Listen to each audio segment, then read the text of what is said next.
Today we have with us Dr. Nikita Sonavne, a practicing dermatologist since 20 years. She practices in Andheri, Mumbai.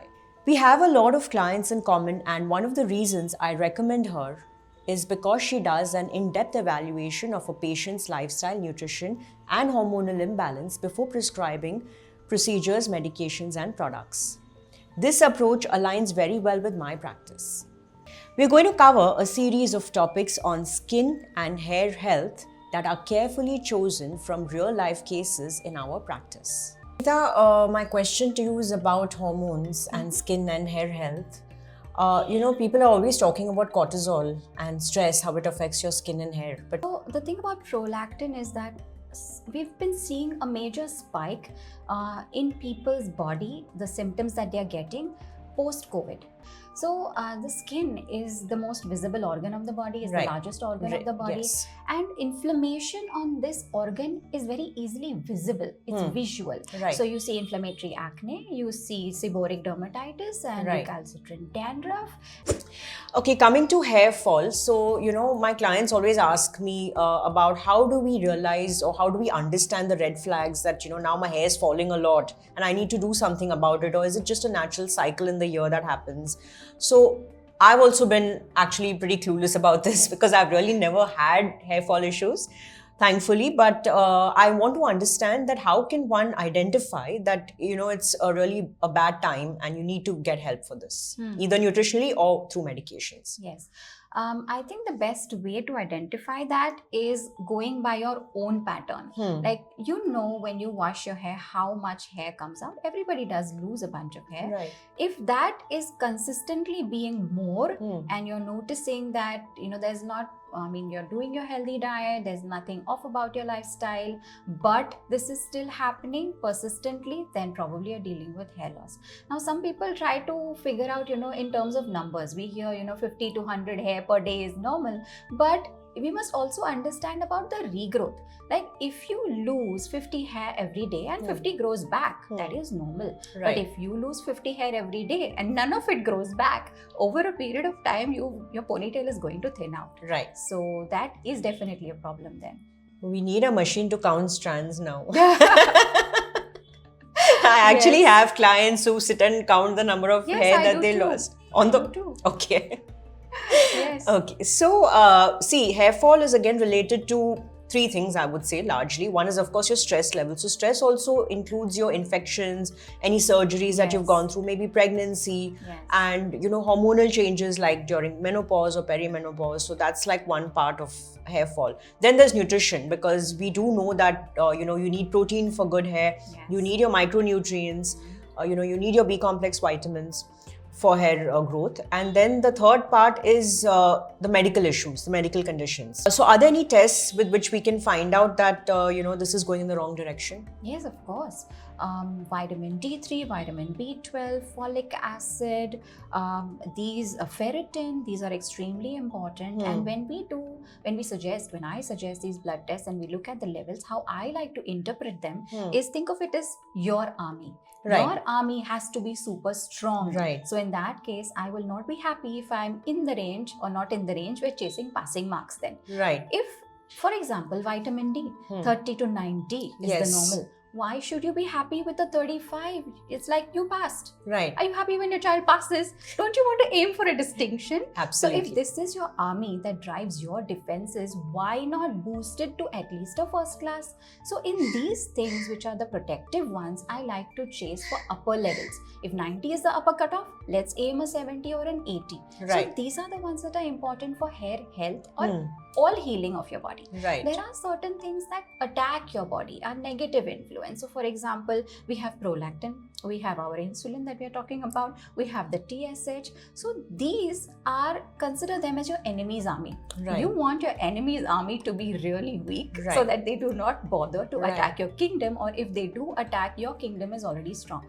Correct. So in that case, for these, I like to keep the levels super calm, because I've often seen that they may be in the range, but they are past the 50 percentile or they are closer to the upper side, Yeah. and I can clinically see that it is already causing a problem in their body. Right. And then we have to take the trouble to explain to our patients that, see, it's in the range, but it's to the upper side, and Right. I can clinically see it's creating a problem in your body, and then we want to calm it down. So Right. all this prolactin, insulin, TSH, I like them to be super calm. So if prolactin, if the range says 2 to 15, I want that 2, 3, 4, because that's how you were born. And then it's definitely causing a major problem if it's beyond the normal range.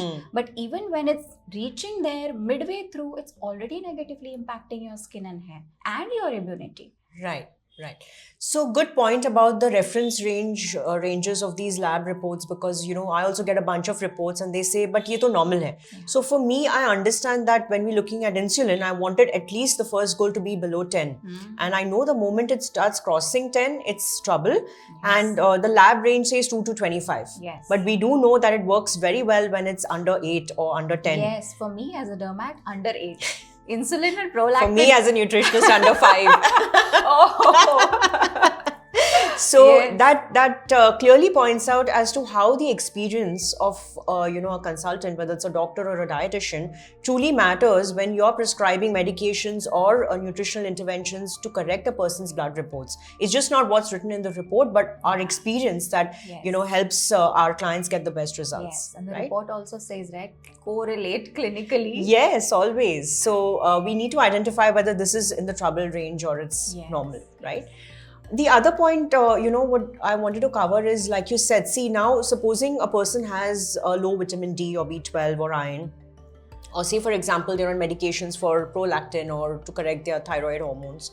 What they do is they start it and then they don't follow up. And then they go on and on and on with it. And then finally, it's either gone into toxicity levels or they've gotten fed up and not completed the course. Yeah. And again, they are, hovering in the abnormal ranges and they haven't seen any results. So then it again goes back to saying that, was I taking the right treatment? So what is your take on follow-ups, on these things? And what has your experience been on patients and clients coming back to you with the follow-ups are as important as a consultation. Right. Actually, maybe more important, because after your consultation, you've started certain things and you want to follow them through. Right. And if we don't do that, we will never know whether we solved the problem or not. Correct. Correlate clinically again. For example, if the vitamin D was, say, a 10 and I'm trying to boost it to 70, Yeah. I know through science that if I do the weekly tablet and I do it for 1 month, it gives a boost of about 10 points. Right. So if I want 50 points up, I'm going to do it for 5 months. Correct. But I do need to check at the end of that did I actually reach where I wanted to? Because there is gut absorption issues also. Right. Maybe we've not reached our target level. Right. Maybe we've overshot it. Right. And then you decide the maintenance accordingly. Yes. If you don't do that, the patient does the course, forgets about it. Next year they do the blood test, it's again down, and they're like, doctor, we did the supplement and it didn't work. It definitely worked at that point in time, but you didn't check, so you don't know, and you didn't maintain it. Correct. And then it's down again. Right. So a lot of nutrients in our body are related to our gut function, which again is a big issue in the general population. But besides that, we all have our individual genetic makeup, which dictates how we store and utilize vitamins. So a follow-up or review is very important, because we can look at the report and see whether you're a person who stores it up quickly or loses it quickly. And then a maintenance schedule can be, planned for you, be which needs to tailored. continue after that, because we've identified, that you are a person who would need this much for time to come. Yes.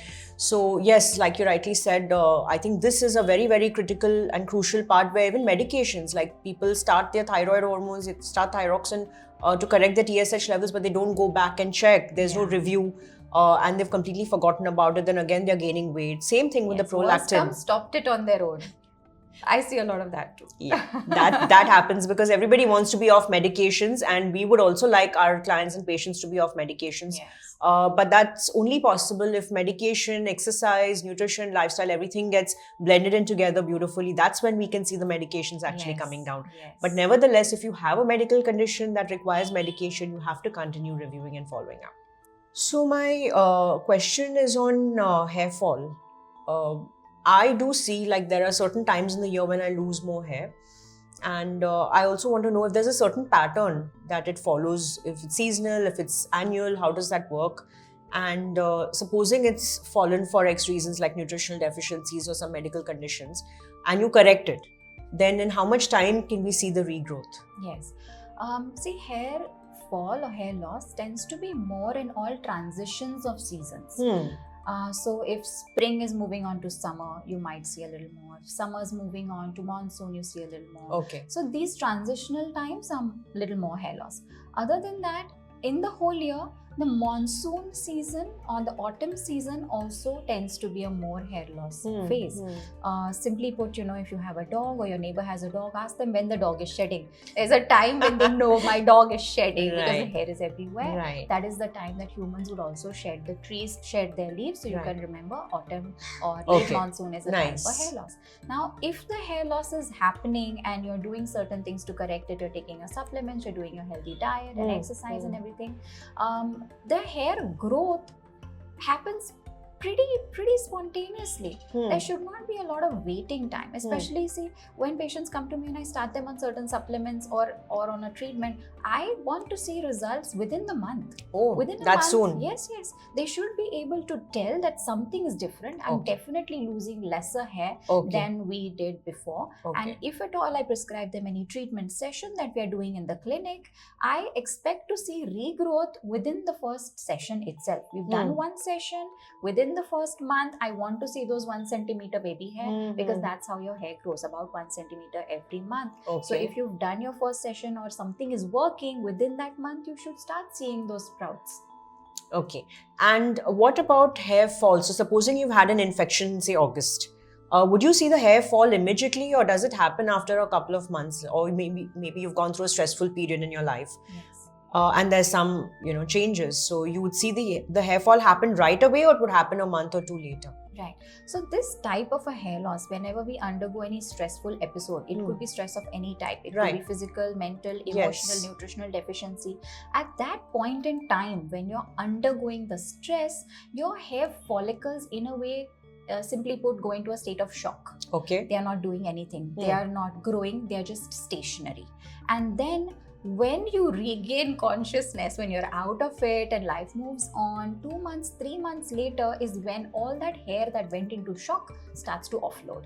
So the hair loss is most commonly seen 2 to 3 months after your stressful episode, not immediately. Like you said, when you come back to consciousness is when the stressful period is over, now hair fall actually matters and it's become a priority. That's when you realize it, your eyes open. Yes. Okay. So, Dr. Nikita, thank you so much for these valuable tips. The whole idea was to cover topics, which all the time, create a doubt in our patients' and clients' minds. So I feel like you've done this beautifully and you've covered every aspect that they need to know as a common person. Thank you. Thank you.